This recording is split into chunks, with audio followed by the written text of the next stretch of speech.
آج ورنہ ان کی دہلیز نہ ملی ہوتی اور آج بھٹکی ہوئی انسانیت کس گڑھے میں ہوتی اور آج کیا حال ہوتا. تو یہ ساری عزتیں اسی دہلیز سے ملنی ہیں. تو پھر کیا مجھے بتاؤ کہ ایک دن کا محفل میلاد کفایت کر جائے گا یا ایک رات کا جشن کفایت کر جائے گا؟ شکرانے کے طور پہ ہم نے ساری زندگی ان کے نام لگانی ہے اور ان کے بتائے ہوئے طریق کو اپنی روح تک جذب کرنے کی کوشش کرنی ہے. میرے استاد فرمایا کرتے تھے یہ نہ ہو کہ لوگ تمہیں پوچھیں تم کون ہوتے اور تم اپنا کارڈ پیش کرتے پھر یہ دیکھو مذہب کے اسلام میں خانے میں اسلام لکھا ہے. نہ کسی کو پوچھنا پڑے صاحب، نہ کسی کو بتانا پڑے.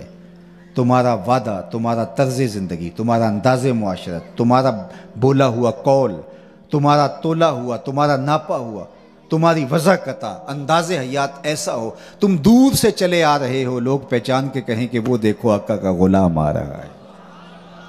اور صاحب یہ نہیں ہے کہ تم دور سے مسلمان لگو، قریب بھی آؤ تو پتہ چلے کہ مسلمان ہو.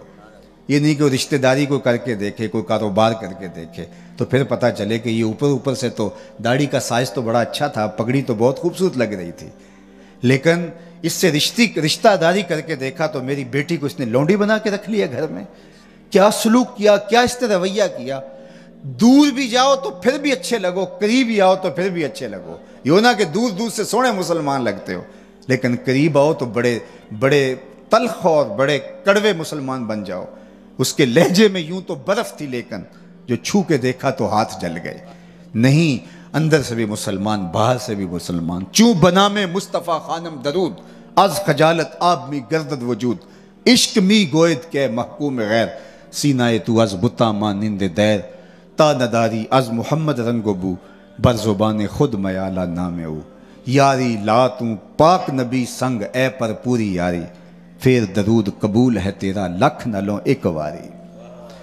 اگر ان کی بتائی ہوئی انداز زندگی کو، ان کے بتائے ہوئے طریق کو اگر روح میں جذب کر لیا. نوجوانوں میں آپ سے مخاطب ہوں، بوڑھوں آپ سے بھی مخاطب ہوں، خواتین بھی اگر پردے میں سن رہی ہیں تو یہ میری مخاطبت ان سے ہے. صرف ہمارا دین جشن کا دین نہیں ہے کہ صرف جشن منا لیں اور یہ کوئی فیسٹیول کے طور پہ ہم میلاد کو منائیں. میلاد ایک زندہ پیغام ہے، میلاد ایک متحرک پیغام ہے، میلاد ایک تجدید عہد کا دن ہے. یہ روحوں کو جھنجھوڑ کے رکھ دیتا ہے. جب تاریخ کے ورق پلٹتے ہیں تو سیاہیاں ہی سیاہیاں، اندھیرے ہی اندھیرے، ظلمتیں ہی ظلمتیں، جبر، زور، جور، ظلم اور زیادتی دکھائی دیتے ہیں. اور پھر حضور کے آنے سے جو معاشرے کا بدلا ہوا چہرہ دیکھتے ہیں تو پھر جی چاہتا ہے محمد عربی پہ درود پڑھیں، ساری زندگی ان کے نام پہ لگا دیں اور ان کی طرز حیات کو معاشرے کے اندر عملی طور پہ نافذ کر دیا جائے اور طریق حیات ہم اپنی روحوں میں جذب کر لیں. اللہ اکبر. حضور علیہ الصلوۃ والسلام کی خدمت میں ایک صحابی حاضر ہوئے تو وہ ایک عرصے کے بعد آئے. انہوں نے حضور سے سلام کیا تو حضور نے رخ پھیر لیا. وہ سمجھے اتفاقاً ہو گیا ہے. بعض کا ایسا ہوتا ہے کہ آپ سلام کرتے ہو تو وہ دوسری طرف کسی دھیان میں ہوتا ہے، تو جدھر رخ پھیرا تو ادھر سے جا کے انہوں نے پھر سلام کیا تو آقا کریم نے پھر رخ پھیر لیا. بات سمجھ میں آ گئی کہ حضور ناراض ہیں، لیکن یہ سمجھ میں نہیں آئی ناراض کیوں ہیں. تو صحابہ سے پوچھتے پھرتے ہیں کہ حضور نے مجھ سے ناراضگی کا اظہار کیا لیکن مجھے سمجھ نہیں آ رہی کہ ناراضگی کا سبب کیا ہے، تمہیں معلوم ہو تو بتا سکتے ہو. انہوں نے غور سے دیکھا، کہا ہاں یہ تم نے سونے کی انگوٹھی پہن رکھی ہے، اللہ کے محبوب منع کر چکے ہیں. ان الذهب والفضة حرام لذکور امتی، امت کے مردوں پر سونا چاندی حرام ہے. چاندی کی ایک انگوٹھی اور وہ بھی 4.5 ماشے سے کم ہو شرن جائز رکھی گئی ہے، باقی حرام قرار دے دیا گیا. یہ عورتوں کی زینت ہے، زیب و زینت عورتوں کا تعلق ہے. اس کو حضور نے آتش دوزخ کا انگارہ قرار دیا. یہ گناہ بے لذت ہے، لذت بھی نہیں آ رہی اور گناہ بھی ہو رہا ہے. تو کہا شاید اس کے سبب سے حضور ناراض ہو، ہمیں تو یہی لگتا ہے. وہ آگے بڑھے اور انگوٹھی اتار کے حضور کو پیش کرتے ہوئے کہا حضور کیا اس وجہ سے ناراض ہیں؟ یہ رہی. آقا کریم نے انگوٹھی پکڑی اور ایسے پھینک دی. مجلس، ناراضگی کی وجہ یہی تھی. مجلس جاری رہی، اختتام کو مجلس پہنچی، لوگ واپس پلٹنے لگے تو وہ بھی واپس پلٹنے لگے. تو کسی نے کہا کہ جناب یہ انگوٹھی تو اٹھا لو، قیمتی دھات ہے، تم تو شرعاً نہیں پہن سکتے لیکن تمہاری بیوی تو پہن سکتی ہے. تو صحابی نے جو جواب دیا وہ سنیے، میری گفتگو اس کے ساتھ ہی ختم ہو جائے گی. میں چاہوں گا کہ یہ پوری توجہ سے میرا یہ جملہ سن لیجئے. تو حضور علیہ السلام نے وہ انگوٹھی پھینک دی. اور وہ صحابی بیٹھ گئے، مجلس ختم ہوئی، لوگ واپس جانے لگے تو وہ بھی واپس پلٹے. تو کسی نے کہا وہ انگوٹھی تو اٹھا لو، تمہاری اہلیہ تو پہن سکے گی. تو انہوں نے جو جواب دیا سنو. انہوں نے کہا واللہ لا آخذہ وقد طرحہ رسول اللہ صلی اللہ علیہ وسلم. اس نے کہا اللہ کی قسم پڑی رہے نہیں اٹھاؤں گا جس کو میرے حضور نے پھینک دیا ہے.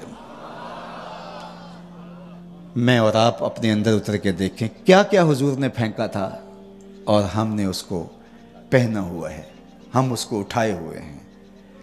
کتنے امور کے بارے میں کہا تھا لیسا منا، وہ ہم میں سے نہیں ہے، وہ ہم جو ملاوٹ کرے وہ ہم سے نہیں ہے، جو بڑوں کی عزت نہ کرے وہ ہم سے نہیں ہے، جو چھوٹوں سے شفقت نہ کرے وہ ہم سے نہیں ہے. کتنی مرتبہ کتنے امور نے پھینکا اور ہم اس کو سینے سے لگا کے.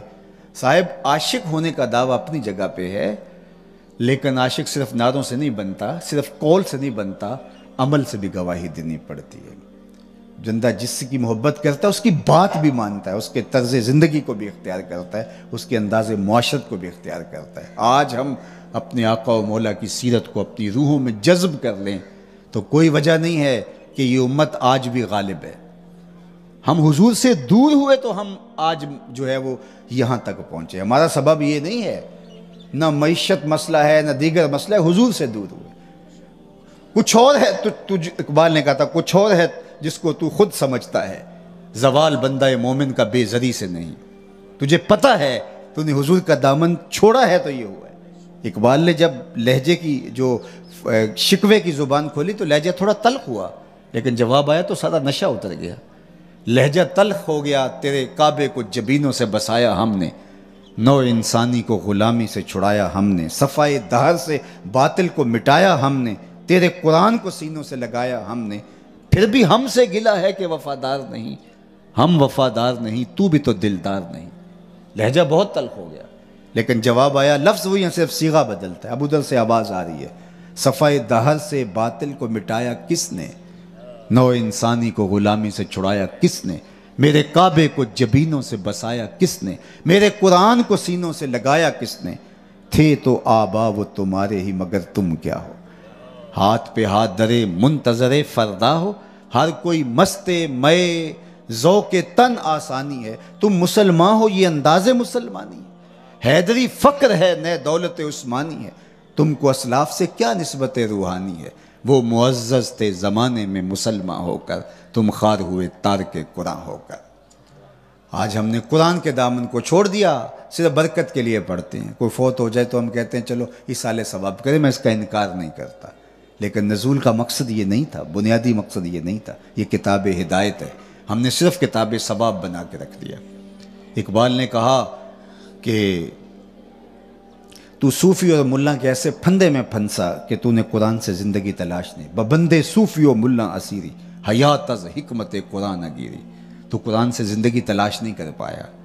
بآیاتش ترا کار جزی نیست کہ از یاسین او آساں بمیری. تجھے قرآن کی آیتوں سے صرف اتنا کام رہ گیا، جب بوڑھے کی روح اٹک جائے تو سورہ یاسین لے کے بیٹھ جاتا ہے کہ چلو روح آسانی سے نکل جائے. اقبال کہتا ہے کوئی شک نہیں نکل جاتی ہے، لیکن مجھے کتنا افسوس ہوا، اقبال بولا کہ تو نے قرآن سے بھی مرنا ہی سیکھا، کاش اس سے جینا سیکھ لیا ہوتا. اس سے بھی موت کی آسانی کی راہیں ڈھونڈی، اس سے جینے کا راستہ بھی تو تھا. کتاب زندہ قرآن حکیم حکمت اولا یزال استو قدیم، یہ تو زندگی بخش کتاب ہے، حیات آفری کتاب ہے. تو صاحب آئیے آج کے اس اجتماع میں ہم عزم، یہ تھوڑے لوگ نہیں ہیں جتنے بیٹھے ہیں، پورے شہر کی نمائندگی ہے.